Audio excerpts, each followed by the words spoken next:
everyone and welcome to today's video.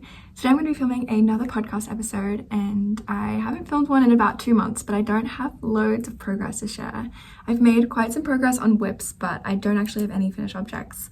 I've just been extremely busy with uni and work and all sorts of things, and spring has officially sprung where I am, so I do have one warmer weather cast-on, which I'm really excited about, and I've actually been knitting on that project the most, just because I really want to make things that I can wear.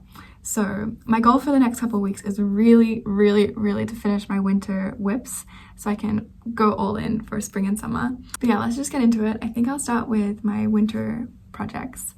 And the first of which, and the most exciting I think, is my spots sweater. I have made quite a decent amount of progress on this. I think in the last 2 months this has occupied the majority of my time. In my last podcast episode, I was I think 12 or 16 rows into the neck shaping, and now I have finished the whole body and I'm working on my sleeve, and I feel like I'm in the home stretch now. And overall, I'm really loving this project. I'm so excited and proud to have made this. I'm really excited to wear it as well when it's eventually done and when the weather is cold again. Firstly, I'll talk about the yarn and the colors and all of that, and then I'll move into a bit about the fit and how I'm liking that so far. So for the yarn, the main color is worked in all 3 strands that you use for this are Filcolana, that's the recommended yarn, and I am using the recommended yarn. So for the main color, you hold 1 strand of the Arwetta Classic, which is a merino and nylon blend, and you hold that with a strand of their Tilia soft silk mohair. And then for the accent color, so the brown in this section, for example, that is their, I think, the Pernilla by Filcolana, and it's a Peruvian highland wool, so it's a little bit more rustic. But overall, I feel like I have pretty sensitive skin, and this is not too bad. Next to skin, it is definitely a little bit itchy, but not to the point where it's unbearable and I would never be able to wear it next to skin. And yeah, with a long sleeve shirt, it would be absolutely perfect. And I think this will be an extremely warm yarn combination in the winter time, because the mohair is just really insulating, and the fabric is quite thick and weighty. It has a good structure to it. I did actually do a pre-block of the sweater. I blocked around this much of it just to make sure that the fit was working out right, and the stitches relaxed really well and the fabric looks really uniform, so really happy about that. And as for the colors, I think if I were to make this again, I don't know if I would go for as bright of a color scheme. I think when I was looking on the website and seeing all the beautiful colors, I was getting a little carried away. And I don't actually have any pink in my wardrobe, so this is very unusual for me. And I maybe should have taken that as a sign that maybe it won't fit so well into what I already own. That being said, I do think it's a really fun sweater, and I know I'm still gonna get lots of wear out of it. It is just a bit more of a statement piece. And I think that the way the colors are working together is really nice. I think they're melding really well. I especially love this section of the yoke. I think my color selection there was really good. The bottom of the sweater is a little more random, which is kind of what I was intending. I didn't go into this with an idea of how I wanted the colors to look. I kind of just did it row by row and thought to myself what would be a nice colorway to go into. So it is kind of random, but I think that works. I didn't want it to be a full-on ombre, that's not really my thing. So overall, very happy with the color combinations. I am, however, not sure what I want to do with the sleeves, because I have one more pattern repeat and then I'm caught up to the rest of the body, and I don't know if I want to go into the beginning kind of color scheme I had going on and using that to finish off the sleeve. I feel that can make it look quite cohesive, but yeah, I'm not entirely sure. I don't know if I want to maybe bring out more of the purples, because I do prefer in the sweater the purple rose. I think the pink is a little too out there for me, so maybe to make it more balanced and to make it look more purple, I can kind of finish the sleeve with that, but I'm not sure, so we're gonna kind of just see how it goes. That's kind of it for the wool and the color scheme. I think overall I would definitely recommend all 3 of the Filcolana yarns, especially the merino wool. It's really bouncy and springy, with the nylon, and it feels very soft in the skein. It's kind of hard to tell what is, you know, when I'm feeling the sweater, what's the Pernilla, what's the like the mohair, and what's the merino. But overall, I would recommend all three, and I think they're a really nice combination. Moving on to the fit, I do have some issues with the fit. When I was finishing the yoke and I tried it on, I found the neckline was really narrow and quite tight. I had like a lot of extra fabric kind of bunching around my neck because the sweater wasn't laying flat on my shoulders. And on Ravelry, it looks like a lot of people have had similar problems with the sweater, of it just being quite narrow around the neckline and not the most like comfortably fitting. I will say though that when I did the pre-blocking, it really helped a lot. And now the sweater sits a lot more like naturally on my shoulders. There is still like the tiniest bit of like extra room, but not to the point where like the sweater is unwearable or I dislike it. Like I still really love the way it looks. So yeah, I was worried for a moment, but it kind of turned out all right in the end. But that is something I would just keep in mind if you're looking to make this sweater. And I know that Arwetta came out with a crew neck version of the spot sweater, so I would maybe also look into that, because I feel like in hindsight I might have done the crew neck version instead. But yeah, that's something I only found out along the way. And the first 12 rows, I talked about this in my previous podcast video, were extremely difficult because the first 12 rows are worked flat. And for me, this is like the first kind of big project I've done. I've made only like a very simple raglan sweater before. I hadn't ever done like any purling in a sweater, but this combined so many techniques of like color work and shaping, and like I just was really struggling even to figure out how to do the raglan increases on the purl rows, and then just making sure everything was lining up in the color work was like another thing I really struggled with. And I think it all came from just like not understanding the pattern well enough. I found the color work grids really confusing to read, and also the written instructions I kind of like forgot about. Like I was trying to mainly go off of the color work chart, and then once I like paired the color work chart with the written instructions, like things were clicking. And Arwetta does have a lot of like YouTube videos about the sweater, but even still, it was a bit of a struggle to get there. But once I got through those rows, the rest of the sweater has been super easy. Just like a pretty simple raglan. There's no shaping, I think, on the body, and there is a couple rows of decreases that you do for the arms, but I actually omitted most of them. I found that the sweater was running pretty tight.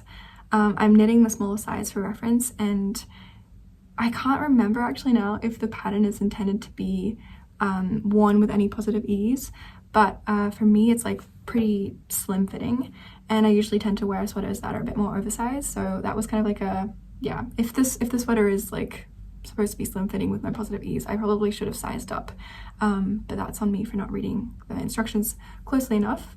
But still, I'm still overall happy, and I think it was a good choice to omit the decreases because the sleeve now is a lot more comfortable. But yeah, once I finish the current sleeve, I have to do some like twisted rib again on the like edge, and then I'll do the other sleeve and then the folded collar, and that'll be done, which is pretty exciting. So hopefully in the next podcast episode I should have this all done. It is really like a top focus at the moment, so yeah, actually I'll put it on just to show you what it looks like. All right, this is the sweater on. As you can see, it is more kind of slim fitting, especially like the sleeves here. You can see there's not much extra room, but it is still comfortable. Like I still feel like there's enough space around like my underarms and I can move, and I think the length is pretty good. I kind of bound off right as I was getting to like the top of my like mid-rise jeans. So yeah, that's the first finished object. The next project is my brioche scarf that I've been working on. It's not the most exciting project, so I won't spend too much time talking about it, but I have made a decent amount of progress with the length. It's kind of hard to show it all, but I've nearly finished the 100-gram skein of, I think it's a Lang yarns. I'm not exactly sure what the name of the yarn is. I think it's Harmony, and it's like an alpaca polyamide blend, and I find that it's really soft for me. I don't have like any sensitivity to it at all, which is amazing because it's going to be around my neck, which is quite a sensitive part. and the color of the yarn is just beautiful. And I think the slight color changing aspect of it is really nice because it almost gives these like impression of stripes, but it's very subtle and not in your face at all. So I think it's a very wearable, even though it's quite a bright blue, I think it's a very wearable color for me. Yeah, I mentioned this in my previous podcast, but I'm like really enjoying working on this. I find myself gravitating towards it and picking it up a lot, even though it's inherently kind of boring because you're just like knitting a long rectangle. But I find the brioche stitch to be really engaging, and I think it gives a really beautiful like look to the fabric. I'm just following like a YouTube video that I'll put in the description for the pattern, and that's been super clear and easy to follow. I've nearly come to the end of this current ball of yarn, and then I have one more, and I'll just knit it up to use up all of that yarn. So it'll be basically like this size but double, so I think it'll be really cozy and I can wrap it around my neck a few times. And it's just like so squishy, the alpaca. It's a really nice yarn for a scarf, I think, if you don't have any sensitivity to it. The only thing with the brioche stitch is it does kind of have like a wrong side and a right side. So like this side is a bit neater than this one, where the loops are kind of closer together. I mean the rib. This one's a bit more stretched, if you can kind of see. I don't know if that makes sense. It is quite subtle. I definitely prefer like the right side, so when I wrap it around my neck I'll just make sure that the right side is facing out.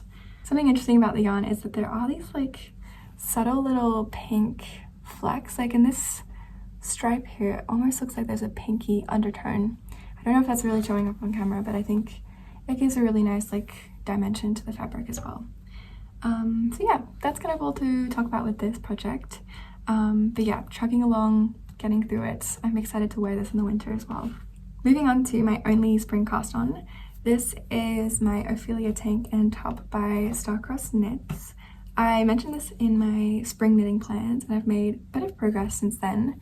I've basically finished the straps and like the kind of shaping you do around here. Right now I'm working on doing the decreases around the waist, and actually last night I decided I wanted to do the lace just to get a feel for how the whole kind of top would come together and how like wide the straps would be.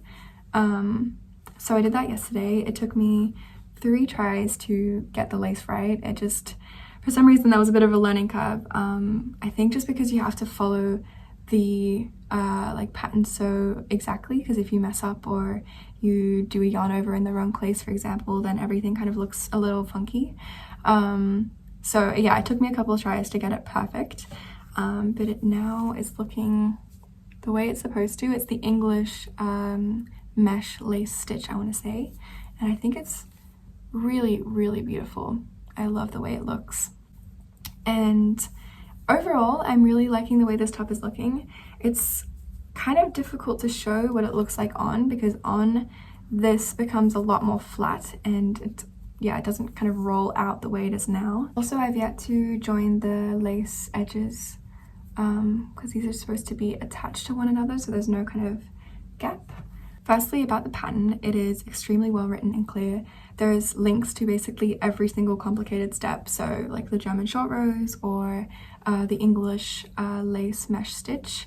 It's all really thought out and thoroughly put together, so I highly recommend Starcross Knits as a designer. As for the fit, I think overall I really like it. The increases around the bust and the decreases now for the waist are like sitting really well, and it's fitting my frame pretty perfectly. But for the lace, I think I casted it off a little too tightly, again like my spot sweater, and I think that's bringing the whole top in like a little bit. I think if I was to cast it off a bit looser, it would kind of relax and the straps wouldn't sit so close together, because right now I feel like they're a little close together, but I think that is because of my lace. As for the yarn that I'm knitting this in, I'm using the recommended yarn, which is Knitting for Olive Pure Silk in this lovely cream color. I was thinking that because I'm doing so many colorful projects, it was probably a good idea to do something a bit more basic and wearable. And I do really like the look of it. I think it makes the lace stand out really well, and I think it'll be a great piece to wear in the spring and summer. The fabric does look a little bit a little bit like not rustic, or just a little less neat than wool. It doesn't have the same like, you know, memory and springiness of wool, so you can kind of see all of the variability in my tension.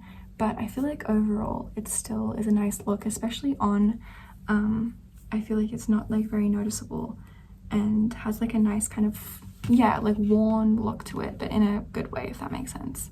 One thing I have heard though about the pure silk from Knitting for Olive is that it stretches a lot, so hopefully that will work in my favor and also relax the shoulders a little bit and kind of stretch them a bit apart.